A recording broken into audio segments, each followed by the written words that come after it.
आज आपण बनवणार आहोत विदर्भात आवडीने खाल्ली जाणारी सावजी पद्धतीची डाळ कांदा रेसिपी। ही रेसिपी खूप कमी साहित्यात अगदी सोप्या पद्धतीने बनवून तयार होते। चला तर मग रेसिपीला सुरुवात करूया। तर नमस्कार मंडळी, मी रुचिता आपल्या रुचकर चव चॅनलवर तुम्हा सगळ्यांचं अगदी मनापासून स्वागत करते। सर्वात आधी मी 1 वाटी चणा डाळ 2-3 पाण्याने स्वच्छ धुवून घेतली आणि रात्रभर भिजत ठेवली। त्यामुळे डाळ छान फुलते आणि शिजायलाही कमी वेळ लागतो। डाळ भिजल्यानंतर जवळपास दुप्पट होते। जर रात्रभर भिजत ठेवणं शक्य नसेल तर कमीत कमी 5 ते 6 तास तरी नक्की भिजत ठेवा। आता या रेसिपीसाठी लागणारं साहित्य बघूया। भिजवून घेतलेली चणा डाळ, 4 मीडियम आकाराचे कांदे, भरपूर कोथिंबीर, तिखट, मीठ, हळद, धनेपूड, काळा मसाला।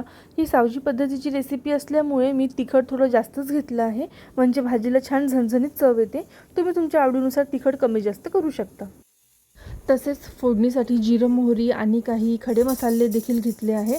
फक्त इतक्याच साहित्यात सावजी डाळ कांदा बनवून तयार होतो। आता गॅसवर कढई ठेवून त्यात 3 पळी तेल घातलं। ही सावजी रेसिपी असल्यामुळे तेल थोडं जास्तच वापरायचं। तेल गरम झाल्यावर त्यात मोहरी घातली, मोहरी छान तडतडली की जिरं घातलं, जिरं छान फुललं की त्यात काही खडे मसाले घातले, जसे की तमालपत्र, मोठी विलायची, 2-3 लवंगा, सुक्या लाल मिरच्या घालून काही सेकंद परतून घेतलं आहे।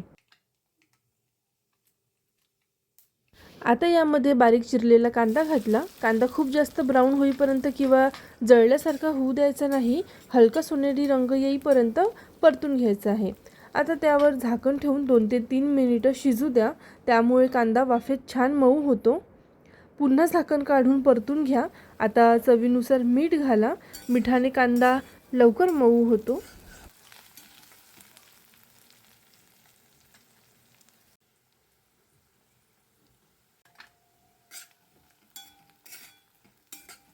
पुन्हा झाकण ठेवून शिजवून घ्या, मध्ये एकदा हलवून घ्या आणि अशा पद्धतीने कांदा छान मऊ होतो आणि सावजी डाळ कांद्याची खमंग ग्रेव्ही तयार होते। असा रंग आणि टेक्स्चर आला की समजायचं कांदा व्यवस्थित परतला गेला आहे। कांदा छान परतून झाला की आता त्यामध्ये कांदा, लसूण, कोथिंबीर आणि कढीपत्ता यांची तयार करून ठेवलेली पेस्ट घालणार आहे। या रेसिपीमध्ये मला ग्रेव्ही थोडी जास्त हवी आहे, म्हणून मी या पेस्टचे साधारण 3 चमचे घातले आहे। आता ही पेस्ट कांद्यासोबत छान परतून घ्यायची। पेस्टचा कच्चेपणा पूर्णपणे निघून जाईपर्यंत आणि तिला हलका सोनेरी रंग येईपर्यंत मध्यम आचेवर परतत राहा। आता यामध्ये तिखट, हळद, धनेपूड, काळा मसाला आणि मीठ घाला। मीठ याआधी आपण कांदा शिजवताना वापरला होता, त्यामुळे आता चवीनुसार वापरा आणि भरपूर चिरलेलं कोथिंबीर घाला। हे सगळे मसाले मिक्स करून मध्यम आचेवर परतून घ्या। मसाले तेल सोडायला लागले की समजायचं की मसाले व्यवस्थित भाजून तयार आहे। आता यामध्ये रात्रभर भिजत ठेवलेली चणा डाळ संपूर्ण पाणी निथळून यामध्ये ॲड करायची आहे। आता डाळ आणि मसाले व्यवस्थित मिक्स करून घ्या। आता यामध्ये गरम केलेलं पाणी ॲड केलं आणि सगळं व्यवस्थित मिक्स करून घेतलं आहे, म्हणजे मसाला आणि डाळ व्यवस्थित एकजीव होतील। आता कढईवर झाकण ठेवून डाळ छान मऊ होईपर्यंत शिजवून घ्या।